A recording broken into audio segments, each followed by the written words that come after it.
Here's another 2011 review. The 2011 has a couple size combinations that are pretty safe. There's the compact grip Staccato C2 shaped one, and then the 4.4 inch barrel full grip Staccato P one. VKTR Industries said, I'll have one of each, and introduced the Staccato P length upper with a Staccato C2 length lower with a steel frame. So, what does that get you? All right, 50-yard bill drill. Just for giggles, I happen to have the 2011 with me. That's the platform I'm most familiar with. Let's see how that goes at 50 yards.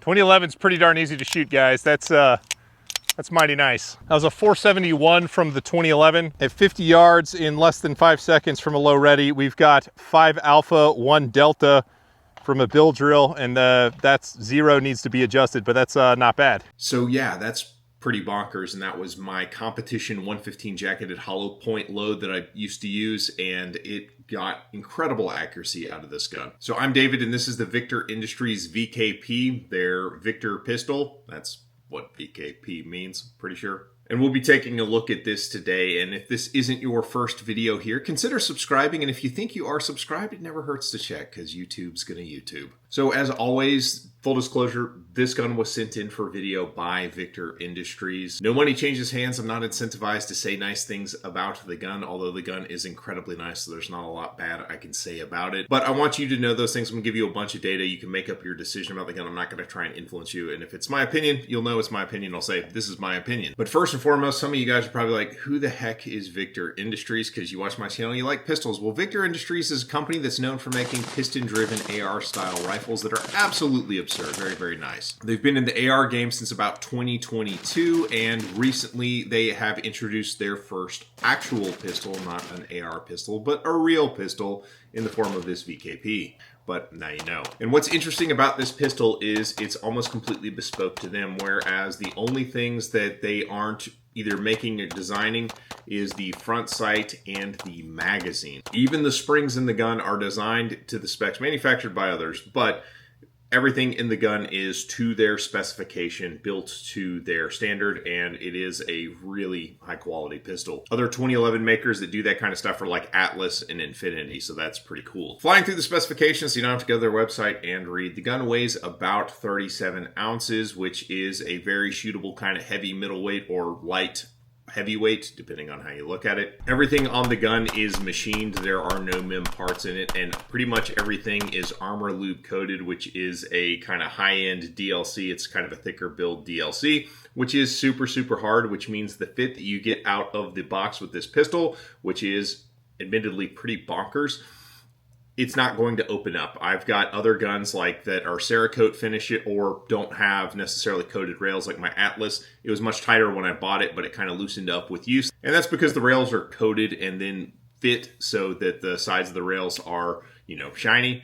These rails are just black all the way around. So it's not going to open up like a lot of other pistols are after, you know, 1,000 rounds or so, where the gun kind of takes its set on how loose it's going to be. This is pretty much identical to how it was when it showed up day one, and I've had it out 3 times, and it's hovering around a 4-figure round count. So it's well past the breaking in period, and the fit is still excellent. As far as controls are concerned, the left-hand side of the safety is much bigger than the right side hand of the safeties. So if you're somebody with a super high grip, then the safety is going to get into your palm. Probably not going to like that. The trigger is a straight trigger, and it is a medium long, and it does have a functional grip safety on the gun as well. The mag release is not drilled and tapped, so if you've got short thumbs or don't like to reposition the gun in your hand to hit the mag button, you know what to do there. The grip is a polymer grip, and it's an attempt at a Goldilocks texture. The front strap and back strap are more bitey, exactly what you like to see, and the side is just a little, I would call it a medium aggressive texture. It's good enough to where I wouldn't consider swapping it, but if I were shooting it in like a pistol match, I would use grip enhancer to make sure the gun stays planted. And everybody is going to have their own personal preference on what they like in a grip texture. I like really aggressive ones, but at the same time, this texture is good enough to where you could go to, you know, a 2-day pistol class shooting 1,500 rounds and not tear up the skin on your hands too bad. The beaver tail safety is cut down a little bit short. I kind of like the snub nose beaver tail safety, so that looks cool as opposed to kind of the elongated stylistic one. Those look cool, but functionally I like the shorter ones for getting on the gun a little bit faster when you're doing draws and stuff like that. And interestingly, the trigger bow is actually a one-piece machine stainless part. That's right, there's not like the stamped sheet metal bit with the aluminum shoe kind of bolted on. This is a stainless trigger bow, and the back of the trigger bow is mirror polished where it interacts with the sear spring. At the bottom of the grip is their magwell. It's roughly a Staccato P magwell size, so you know how big kind of a tactical magwell is. Because it is the shorter Staccato C2 grip, it does kind of funnel your hand, if you've got fat palms, which I do, up into the beaver tail. However, you can see with where my hand is making contact on the grip, my pinky doesn't even get onto the magwell, so I'm getting a full 3-fingered grip on the pistol, which means that if the grip is any longer, I'm not necessarily going to get the benefit from it, other than the gun would be more difficult to conceal. Since it does have fully machined internals and the trigger comes at like a good single action, almost like a duty weight, you could adjust the trigger down to whatever you would like, and it would support, you know, a pretty aggressive trigger job without changing parts. That's how 2011s work. That's why we like them. But the trigger travel and how they have it set up is pretty well optimized, although that trigger bow does have a couple ears you can bend to adjust the pre-travel. They give you just enough pre-travel to let you know you're getting on the trigger. Then there is a wall, and then you stay on the wall, and then there is a clean release with just a little bit of over travel. The trigger setup on the gun out of the box is pretty excellent. With that longer trigger bow, my smaller handed friends out there, I'm a size XL glove wearer. You guys may have a problem reaching that trigger, so something to consider. The gun is truly optics ready, meaning that it does not come with conventional iron sights. There is a rear iron sight behind the optic, and it comes with 3 optics plates that are a male-female relationship with the slide. If you want to swap the rear sight onto the other plates or leave it off entirely, this is removable, so you can remove it. It's held in place with a couple of little pins and a set screw. So if the rear sight's not for you and you don't want co-witness irons, you can lose it just as easily. Staccatos, I know I mentioned them a lot in this video. Staccatos make you buy the plates for like $130 on the traditional thing. So if you decide you ever want to swap optics, then, you know, you're $130 plus your optics cost. Another nice thing the pistol comes with, and this is a huge quality of life thing and a nice attention to detail thing, is a toolless guide rod. And a toolless guide rod makes maintaining the pistols way easier, but it's built by, you know, VKTR Industries to their specification, but it's very similar to the Dawson Precision one that comes in like the Staccatos. It's kind of what you'd expect for a high-end expensive gun, and yes, this is an expensive gun. The MSRP and what they're trading for currently on all the sites that I looked at is about $4,000. Yeah, I know. So it's a lot of money. It's not going to be for everybody. It probably kind of makes sense for somebody who wants a high-end pistol but doesn't necessarily want a Staccato. Staccatos are awesome. I love my Staccato P. I love all of my Staccato guns. We'll come back to price at the end of the video and kind of discuss what the value is, but let's talk more about how the gun actually shoots with its shorter grip and kind of longer slide. So advantages of this kind of full-size upper with the compact grip: you get full-size optics, and you can use basically any pistol light that you want to use. Like there's a Surefire, that's how a Surefire would look on the pistol. So you can use whatever pistol lights that you want to use, full-size optics, but at the same time, you're saving about 1/4 inch in grip length, which makes the gun conceal a little bit better. So truly this format of pistol is kind of more of an all-rounder. Like a Commander with a short grip is my favorite size of carry 2011. I don't like the super short barrels. They don't carry as nicely. The big upside when you're carrying a gun of this configuration is that there's enough muzzle in the waistband to keep the gun from wanting to kind of turn out as you're carrying it, but the grip is shorter, so it doesn't stick out quite as bad. You are giving up round capacity with the 16 round mags, but at the same time, 16 plus 1 is still plenty of firepower, and you get the shootability of a steel frame full-size gun. So it's a really awesome sort of Goldilocks gun, kind of just in the middle,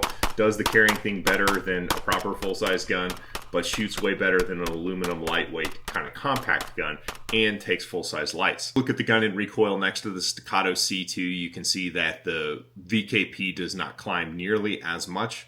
despite having the same length of grip, so that's going to come from the weight of the steel frame. But when you look at it in slow motion against the Staccato P, they basically shoot the same, and that's because the Staccato P weighs roughly similar. The VKP is actually a little bit heavier.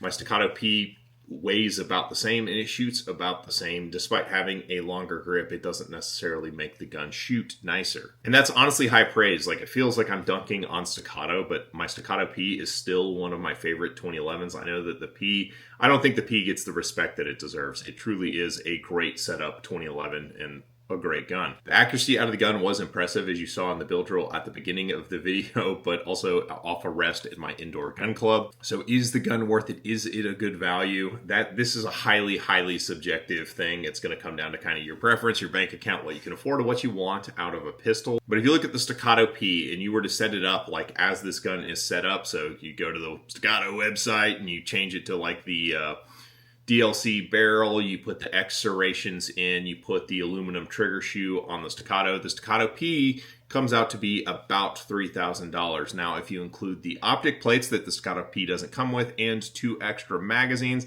it's another, call it $500 in parts to kind of draw a level. So, you know, a Staccato P spec'd out the same as the Vector VKP would be about $3,500 to about $4,000. So it's in the same ballpark. But then if you consider the diminishing returns of like the fit, the Staccato P has good fit. It's very well fit, but the VKP is just, you know, a click nicer. And as we mentioned, diminishing returns. And as we're at $3,500 versus 4K, on the 4K gun, you still have the night sight front sight, which I think for a pistol in this kind of multi-roll format, that's probably the format most people would prefer, which is, I don't know, call it a $70 premium, which closes the gap even further. And then you think about the grip. You may notice, I've got all 3 of my 2011 Staccatos with me. You may notice there's a theme amongst the Staccato pistols I'm showing you, and it's that the grips on Staccatos, even the Gen 3 grips, which are the best grips they have, aren't the best. So the VKP is a nicer pistol, but when you kind of compare it to a new Staccato at the same, like, they're within touching distance. So again, that's a totally personal decision whether that value is worth it to you.